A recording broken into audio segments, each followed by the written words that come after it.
नमस्कार, ज्ञान सागर में आपका स्वागत है। आज हम कक्षा 8 से संस्कृत पाठ्य पुस्तक रुचिका के पाठ 15 पंचदश पाठ को लेके आए हैं। पाठ बहुत छोटा सा है, इसमें कुछ पहेलियां दी गई हैं। उन पहेलियों को हम सुलझाएंगे और हिंदी का अनुवाद करेंगे। चलिए पाठ का संदर्भ देखते हैं। पहेलियां मनोरंजन की प्राचीन विधा, ये प्राय विश्व की सारी भाषाओं में उपलब्ध है।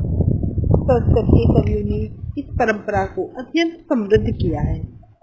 पहेलियां जहाँ हमें आनंद देती हैं, वहीं सूझबूझ की हमारी मानसिक और बौद्धिक प्रक्रिया को तीव्रतर बनाती हैं। इस पाठ में संस्कृत पहेली बूझने की परंपरा के कुछ रोचक उदाहरण प्रस्तुत किए गए हैं। अब हम पहेलियों का हिंदी अनुवाद और उनका अर्थ और उनका समाधान भी पढ़ेंगे। इससे पहले हम आपसे प्रार्थना करते हैं कि अगर आप हमारे चैनल पर नए हैं तो प्लीज चैनल को सब्सक्राइब कीजिए। वीडियो पसंद आए तो वीडियो को लाइक कीजिए और दोस्तों में शेयर कीजिए। चलिए पाठ शुरू करते हैं। कस्तूरी जयते कस्मात् को हन्ति कर्णाम कुलम किम कुर्यात् कातरो युधे मृगात् सिंह पाल्यते। अर्थात कस्तूरी कहते हैं एक सुगंध पदार्थ को, जैसे जो उत्पन्न होती है। कस्मात् कहाँ से, तो कस्तूरी कहाँ से उत्पन्न होती है। को हन्ति कर्णाम कुलम, हाथियों के कुल को कौन हन्ति मारता है, हाथियों के कुल को कौन मारता है। किम कुर्यात् कातरो युधे, कातरो कहते हैं कायर व्यक्ति को, कायर व्यक्ति युद्ध में क्या करता है। मृगात् सिंह पाल्यते, अर्थात हिरण से शेर भागता है। हिरण से शेर भागता है। तो पहेली में 3 प्रश्न पूछे गए हैं कि कस्तूरी कहाँ से उत्पन्न होती है। हम जानते हैं कि कस्तूरी हिरण के पास होती है, यह सुगंध हिरण से उत्पन्न होती है। हाथियों के कुल को कौन मारता है, तो हाथियों के कुल को शेर मारता है। कायर व्यक्ति युद्ध में क्या करता है, तो हम जानते हैं कि एक कायर व्यक्ति युद्ध में भागता है।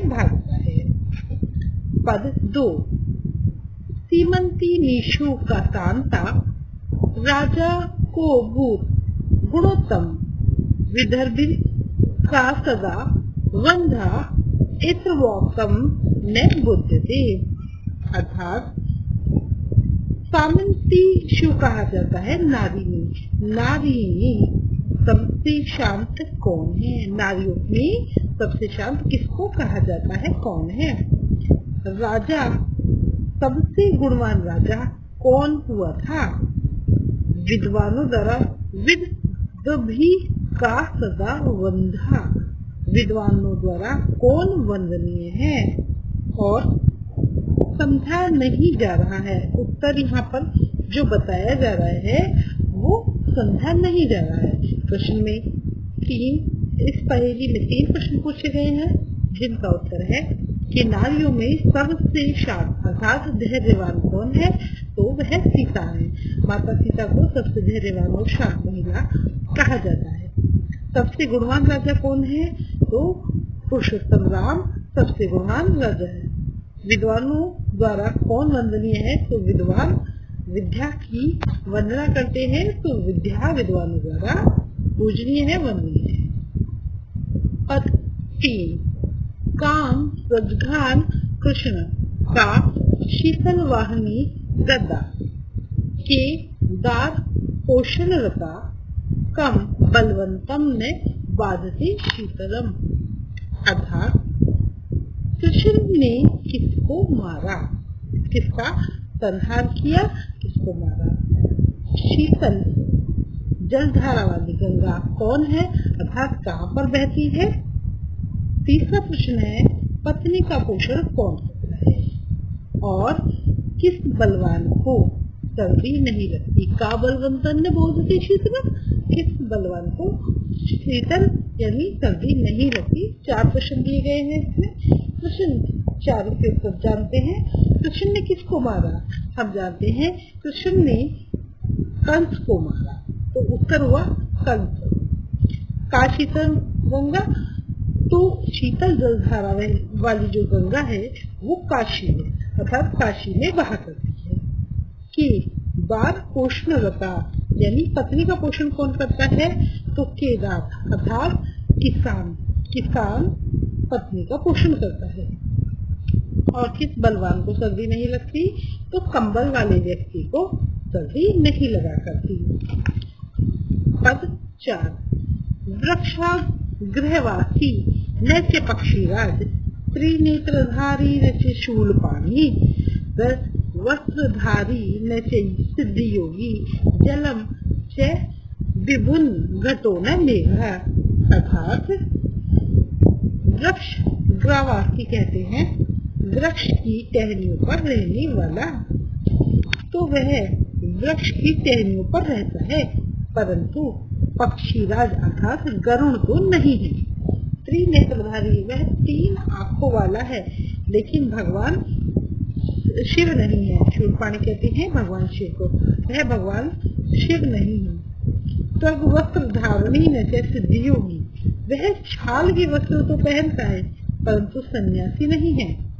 जल धारण करता है लेकिन घड़ा या फिर बादल नहीं है। तो बताएं ऐसे प्रश्न का उत्तर आप क्या देंगे? वह प्रश्न का उत्तर हुआ नारियल का फल। अब नारियल का जो फल होता है वो वृक्ष पर लगता है, उसकी 3 आंखों के निशान होते हैं और वह छाल के वस्त्र पहनता है और उसके अंदर पानी भी भरा रहता है। तो उत्तर हुआ नारियल का फल। 5वां पद अर्थात अंतिम पद, भोजनान्ते च किम पेयम जयन्तः कस्य विश्रुतः, कथम विष्णुपदम प्रोक्तम पक्र शुक से दुर्लभम। अर्थात भोजन करने के बाद क्या पीना चाहिए? तो भोजन करने के बाद हमें छाछ पीनी चाहिए। जयंत कस्य विश्रुतम, जयंत किसका पुत्र है? तो हम जानते हैं जयंत इंद्र का पुत्र है।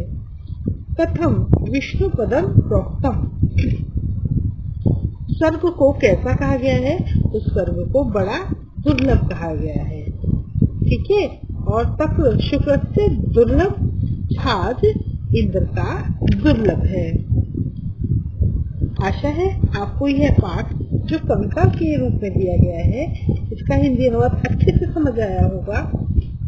पाठ समझ आया है, वीडियो पसंद आई है तो प्लीज वीडियो को लाइक कीजिए, दोस्तों में शेयर कीजिए और उम्मीद करते हैं कि आप हमारे चैनल को सब्सक्राइब करेंगे। आज के लिए इतना ही, बने रहिए ज्ञान सागर में। धन्यवाद।